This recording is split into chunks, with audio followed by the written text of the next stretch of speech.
Hello, Hollywood Times viewers. This is Bethany Nicole, and I am here with the amazing Jo Ingabire Moys. She is a genocide survivor and the director of the Oscar qualifying short film Bazigaga, and we are so honored to have her with us. Thank you for joining us. Thank you for having me. Absolutely. So, Jo, why don't you just tell the viewers kind of a little bit about yourself and who you are and what you do and all of those interesting things? Hello, my name is Jo, and I am a filmmaker based in London and currently working in Rwanda as well.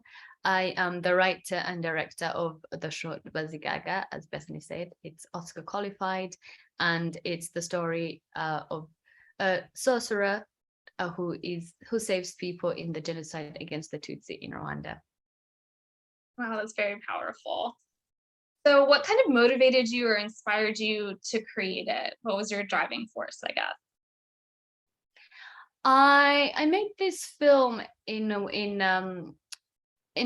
part as a tribute to Rwandan women.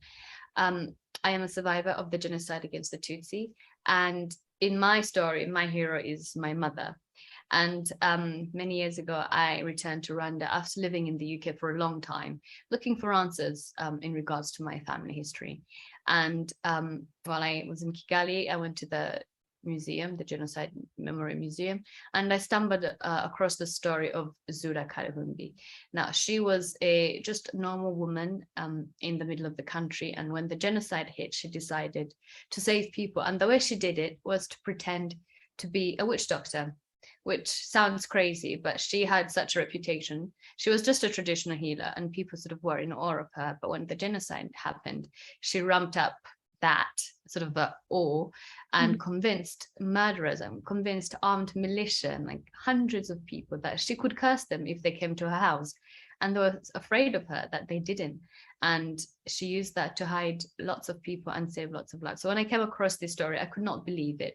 And I found it so inspiring, but also it raised so many questions, questions about faith, about why men who were comfortable killing people in churches dare not approach this woman.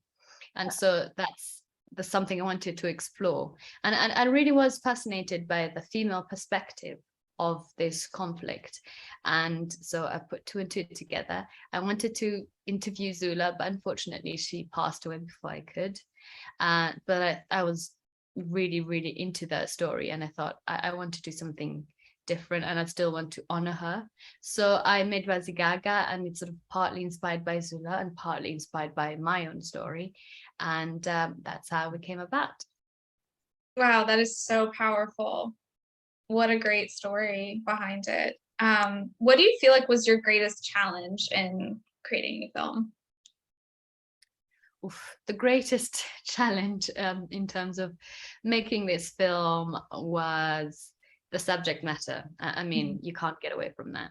And I wanted to work with Rwandan actors, as the film is in Kinyarwanda.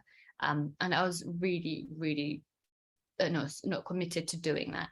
And the actors I found are amazing, but they were also personally affected by this story. In their personal lives are affected by the genocide one way or the other. So in a way, they could draw from real life experiences to bring amazing performances, which they did.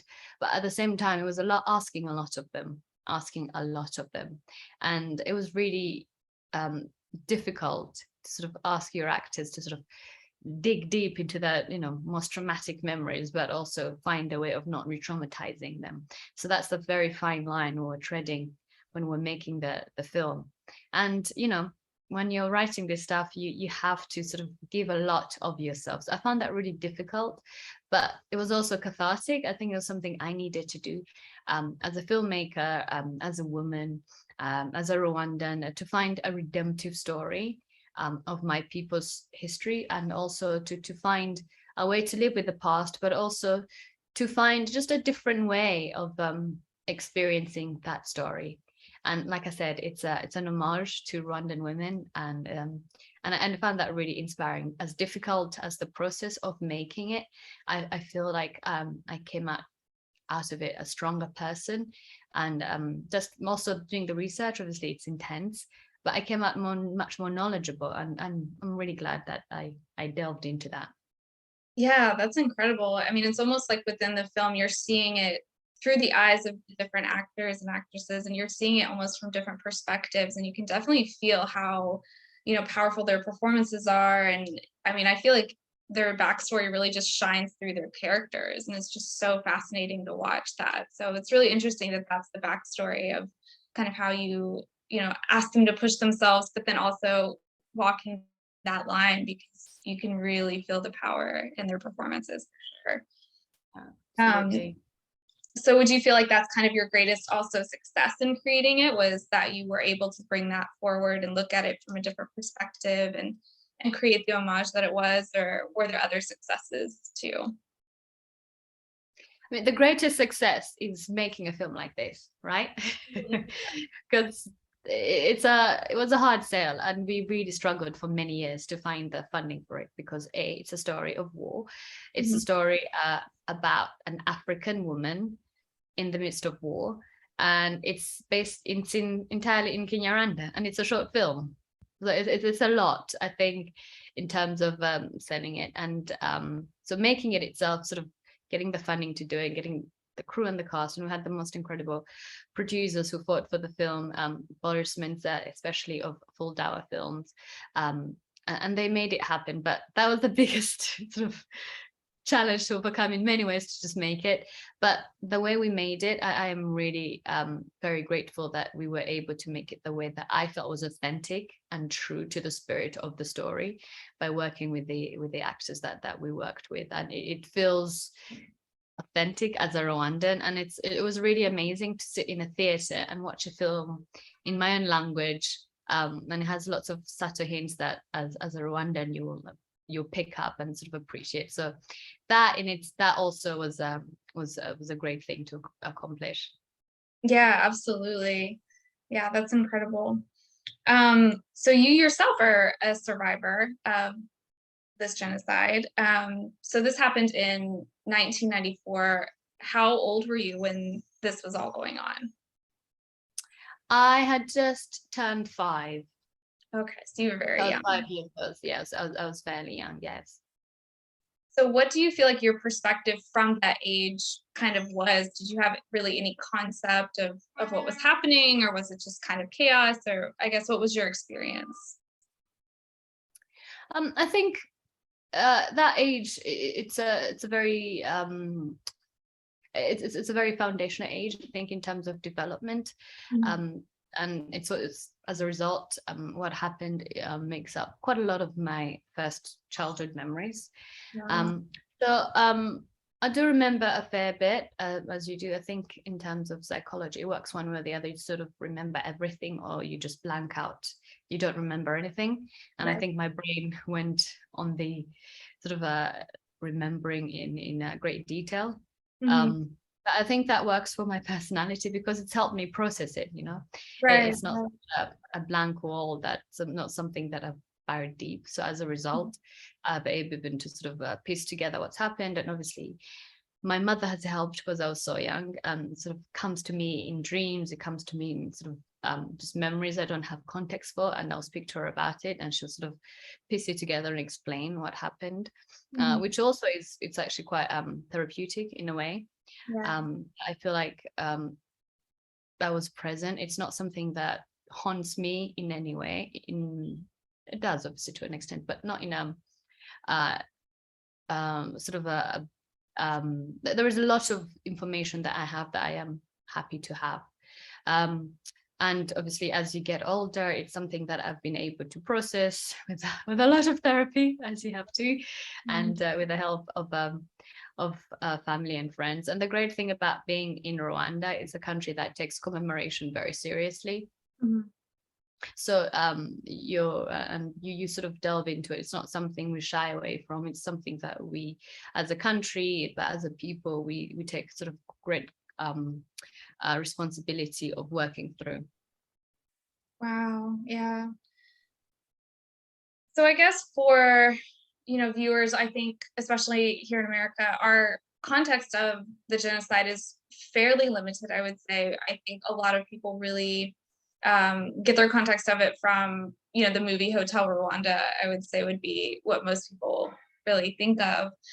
So is there anything kind of that you would want people to know, kind of the truth behind it, or, experience wise that maybe the media or things didn't portray?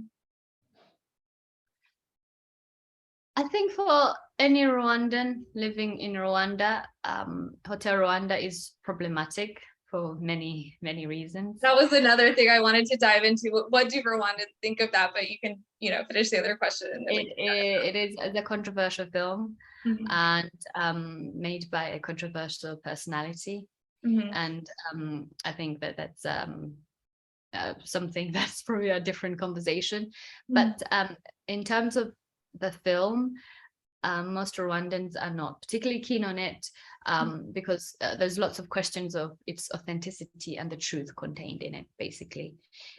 Most people feel like it was a Hollywood version of a story and not entirely true. So that's something that I'm conscious of. So I'm sort of conscious of telling a story that I feel is authentic and is true, that the sort of a Western and American audience can sort of take from and learn from, and is an authentic experience, but also that resonates with Rwandans. And Zula, for instance, Zula is a great hero in Rwanda. She was decorated and very much celebrated. But what I would like an audience to take from is just a different perspective of what happened, that Rwanda is not necessarily just a country of either survivors or perpetrators. There's so much more even to that particular conflict. As you mentioned, it's something that happened to people. There's a lot of when you think about war in terms of in the African context, sometimes just statistics. But what I love about the story of Zura is that she's a woman who stood up and fought for her own people. There is no other outsider saving these Rwandans. It's Rwandans saving themselves. And there was a lot of that going on in the genocide. Rwandans ended the war. Rwandans, in many ways, have pulled themselves out of the sort of the hole that conflict bore into the national consciousness. And I think that's what I would like Americans to take, or different audiences who are not Rwandan to take from that as much as it's a tragedy of our own people, we also sort of pulled ourselves from that, pulled ourselves away from that. Yeah, I think that's huge. I think that's definitely something that maybe a lot of Americans don't really get or have, access to information about. I think, they're kind of vaguely aware of the genocide. They're vaguely aware that it ended. They're not quite sure what it was really all about or the intricacies of it. And then, really having their only access to it being a movie that may or may not be, correct in a lot of aspects. I think it's so important to have people from within, sharing the story of that and sharing the healing and all of that. So I think that's such a great aspect of your film as well, that it shares that. So was that kind of part of your creation of the film, is wanting to get kind of the truth out there, kind of wanting to get the perspective of the Rwandans out there? Was that something that kind of played into you creating it? Absolutely. I wanted it to be to have a very strong Rwandan perspective, and I couldn't think of anything as a sort of as fully Rwandan, if I can use that word, as a traditional healer, a woman. I mean, I love that she embodies to me everything that's natural, that's organic, that's good and earthy, about sort of the traditional Rwandan woman. And I wanted to celebrate her, to show her courage, to show her vulnerability, and also wanted to tell the story through the lens of faith. Because I believe that hate is a sort of belief system, which is what brought on the genocide, that ideology that was created, but also sort of show a different side to Rwandan society, or introduce people to a different side of Rwandan society, of how people live with faith, how it affects how people view each other, the role Christianity had in creating, sort of informing people and creating the genocide. Because one of the horrific statistics of the genocide is that, for instance, the Catholic Church was behind perpetrators. and the Christian church. The Christians didn't really do very, very well out of the genocide. And so it made me wonder why. And I wanted to really explore that. But and the pitch, like you said, the modernity against the traditional, and kind of portray a society and that sort of forgets itself, and what happens when a society forgets itself, and it ends in terrible consequences. Yeah. Okay, so yeah, we were talking a little bit about sort of the role of the faith in the genocide, and the role that Zula played with faith. And then could you just elaborate a little bit more on how that plays out in the film, how that plays out in the genocide itself, sort of the role of faith in all of this? It was such a big theme. Yeah, of course. The role of faith in the genocide is huge. It's massive. I mean, it begins in terms of colonialism. When the Belgians brought in Catholicism hugely, and Christianity, it was the sort of the religion of modernity, and the religion of civilization. And so everything traditional, everything Rwandan was taken away and became something sort of dark and occultish, and something to be ashamed of. And it sort of took away quite a lot that was good. And for somebody like Zula Karahumbi, whose family made a living by just being traditional healers, they were ostracized in many ways. But then fast forward to the genocide, a lot of Christians and the Catholic Church in itself, as I said, was massively implicated. I mean, there's so many stories of people being burned in churches by priests nonetheless. And the church was on the side of the government that planned this genocide. So I found that really fascinating, and I found that quite obviously shocking, because when you read about Christianity and the tenets of Christianity, how do people go from going to church every day and going to church with their friends on Easter, and then a few weeks later they kill those same people they went to church with? So these are the questions that I was thinking about. And then when I came across the story of Zula, I was even more astounded that she could repel people by just threatening curses. So despite these traditional values being looked down upon, being an outcast in society, she had more authority in many ways than some priests did. She had she inspired more fear, and in a way more faith, because it takes faith. It took faith for these people not to just attack her house. Yes. And she and one you could say superstition, but I genuinely believe people had probably more faith in her God than they had the Christian God, because they could easily attack churches, but they dared not attack her small hat. And she had no defenses whatsoever. All she had was magic, and by that I mean sort of sleight of hand. She was in the house banging pots together and telling people that it's the spirits, and they will come and get you if you don't leave my land. And so that sort of goes to show you that despite civilization, despite modernities, despite sort of the Western God of Christianity, if you will, I think deep in the hearts of Rwanda, they've always held this sacred tradition of belief systems, and they regard them highly even today.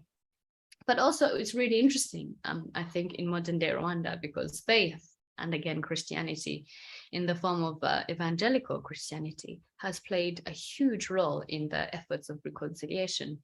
And the government had to kind of get into churches and encourage people to repent and forgive, because that was the only way that the nation could move forward. There were too many perpetrators and too many victims and survivors. So for the country to move forward and to rebuild, people had to forgive, had to again believe that there is a God who will forgive them, but there's also a God who wants them to forgive and will sort of pay for their pain in eternity. So I found that really fascinating, how, for instance, Christianity, the same faith that could be used to manipulate people into killing, could be the same faith that would be used to help people reconcile. And a lot of people have forgiven and have genuinely moved on because of their faith. And to me, that's something I'm still sort of considering, because I can't fully understand it, but it's really powerful. But then again, like I said, in terms of the genocide, the ideology, the way it was constructed, it truly was a faith system. You had the newspaper called Kangura, which had published like the 10 Hutu commandments in instructing people on how to basically be hateful and how to behave like a proper Hutu, which all included was horrific things to do to Tutsis, basically. And then there was the radio RTLM, which acted like the preacher. A lot of hate was spewed from that. And of course, people were listening to that day in, day out and being sort of brainwashed, not unlike, you know, being in a church and listening to a sermon. And so I feel like all those factors helped to build this belief system that the Tutsis were the enemy. And that's one of the reasons why people could one day just wake up and suddenly kill their spouse or their friends, their best friend, because this stuff had been so deeply ingrained with them, like you would a religious. I feel like that kind of fanaticism borders on religious. Yes. Yes, I would agree. And yeah, that really brings up and kind of the point of, you know, how do you heal from that? How do you forgive from that? How do you, you know, regain faith, you know, especially in just really traumatic times like that, or you're watching innocent people being, you know, slaughtered. I think it would just be so difficult to have faith, and then knowing, you know, they talk about, you know, this was like families turning on each other, this is neighbors betraying each other, this is, you know, really deep kind of betrayals as well. So, you know, how do you find forgiveness? How do you find faith in that? And so it's really interesting that you were saying, you know, the same tool that was kind of used as part of it was also used as healing. But what does that look like now, I guess, in Rwanda as far as forgiveness and faith? What is the healing process looking like for them now? I imagine that's something that will go on for years, for decades. I mean, it's something that happened only 20 years ago. It's still fresh. It's still a generation that's still dealing with it. But there are remarkable stories of people who have forgiven, and they still live next door to the person who, say, murdered their family. And they do that because of their faith, and the Christian faith has brought a lot of comfort to them. Speaking of faith again, so the Muslims of Rwanda did remarkably well in terms of saving people and refusing to participate in the genocide, again, because they felt that their faith did not allow them to do that. So that's also really, really interesting. But I think the reason why faith has played such an important role in Rwandan society now and back then is that Rwandans were deeply spiritual people. So despite what happens, there's that deep belief it's just an other. There is a saying that God travels the world, but he comes home to Rwanda. To sleep at Rwanda. So it's a culture that has always had that deep spirituality and mysticism. It's part of who we are as a people, and partly I think that's why Christianity was easily adopted, because everything they were preaching to Rwandans, we kind of already had that, we already believed that. We just gave it different names. So I think today there is still a lot of faith. Rwanda is, I think, I might be wrong, but it's at least 90% Christian nation, which is huge. And it brings today a lot of what forgiveness looks like is done through faith. And a lot of reconciliation is through that. And if people get comfort from that and they're able to make sense of their lives, absolutely. Why not? Yeah, definitely. It seems almost that, you know, you would think during a time like that, faith would be very far away from you, but it seems like in a lot of ways, it was actually very close to people as they were going through it even, and it came out in different ways, you know, with, you know, the armed men being afraid to enter this hut, even though they're, you know, seemingly not afraid of much else. It's like the faith is just that deeply rooted and goes that far down that, you know, even in the face of everything else, they're still kind of Like, I don't want to go in there. I don't want to. No, you're absolutely right. You're absolutely right. It is that. It is that, and that's what I think it's been so affected. The faith aspect in Rwanda is something that you can't really deny. It's so very much part of our culture. It is so. I mean, there's so many sayings, so many proverbs in Rwanda that have the concept of God in it. It's part of our language. It's part of the way we view life, even death. Has deeper meaning as a result. So I think that's why faith has such a sway in Rwandan culture. Yeah, definitely.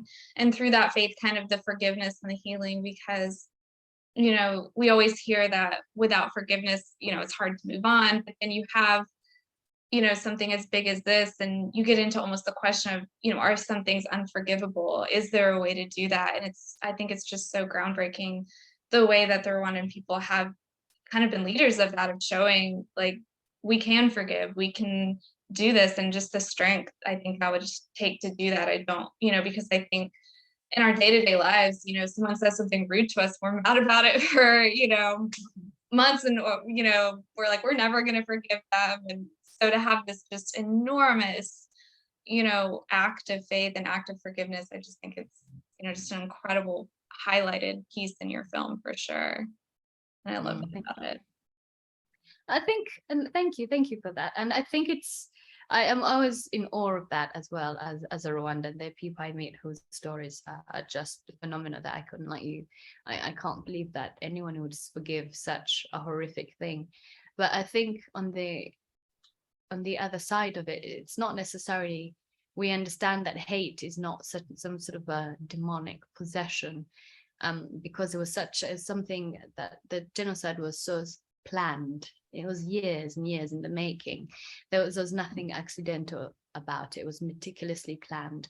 And with the ideology, with the sort of government planning, buying the murder weapons, I think all Rwandans know that it could happen to anyone. You could be easily turned into a perpetrator under the right circumstances. So it depends on what you're listening to, and sort of the steps to, how many steps to genocide. So I think because of that, we're acutely aware of how vulnerable we are to that. And perhaps that's one of the reasons people are more forgiving, because we know that under the right circumstances, anyone can do it, which is, again, why people like Zula Karuhimbi were remarkable. Because despite being in that system, and Zula had lived through the first sort of massacres in 1959, 63, 72, 94, and throughout she was still saving people, risking her own life. So and that, I think that's really remarkable, that despite being part of a hateful system, that she managed to overcome that way of thinking and put others first, which is an extraordinary thing to achieve. Yes, absolutely. And I think you're so right as far as, I think with things like the genocide in Rwanda and, the Holocaust and things like that, we want to make that the other. We want to make those people, oh, those are just bad people. But, over and over again, we've been shown kind of like the banality of evil, and that this really can happen to anyone. These are thought processes and ways of thinking. And, none of us are particularly immune. We're all vulnerable to having, these thoughts or these ways of being within us. And I think that's what's so terrifying for people, and why they like to separate it so much of, oh, well, that just happened in Rwanda, or that just happened in, Germany. That's not going to happen here. That wouldn't happen to us. Those are just bad people. And, it's like, no, this is, this is humanity. This is what we're capable of. This is, the good and the bad are within us all. And so I think that's just really powerful too, to speak to as well. No, absolutely, absolutely. And part of it, what we use in the film to sort of bring that into it, is the role of the radio, that constant sort of narrative, that constant ideology being spoken into people's minds, and people being glued to their radios and listening to that day in and day out. And I listened to a lot of the archives, and I could not believe that this was okay. Looking back, you think, how could people listen to this every day? But I imagine in 20 years' time, we'll probably look at what is considered mainstream media and say, how could this be allowed? So there is a lot of that. And I think a lot of what, like you said, what a reason why Rwanda perhaps a bit more compassionate and more forgiving is because we understand the mechanism, like you said, of that, the banality of evil. It is not some sort of outlandish thing that could happen to sort of outlandish thing. It's something that we're all capable of. It's just choices we make. Right, absolutely. Oh, that's incredible.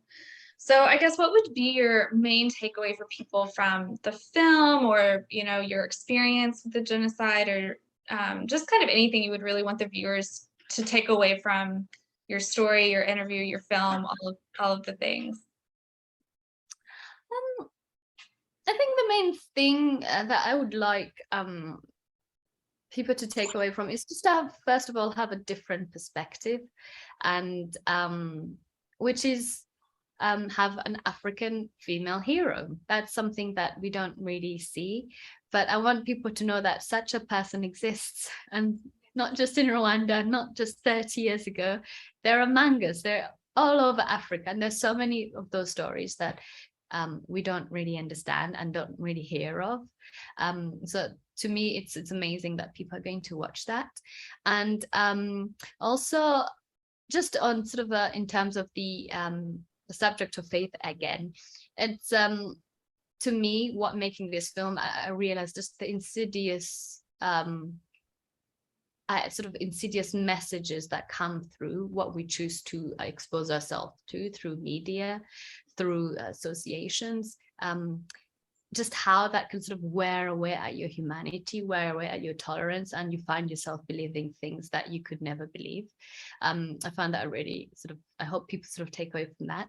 And also just hope they have a different understanding of what it looked like, you know, the personal aspect of what it looked like for maybe fictional people nonetheless, but people in Rwanda. Just, this is something that happened, a terrible thing, but it didn't happen to just a mass of people. It happened to real people, and a lot of people, despite the horrific things, a lot of people did good, and a lot of people changed. Like the character of Karambe, as you see him in the film, he's been a victim all his life, but as a result, he's become hardened, he's become tough, he's become quite opposition.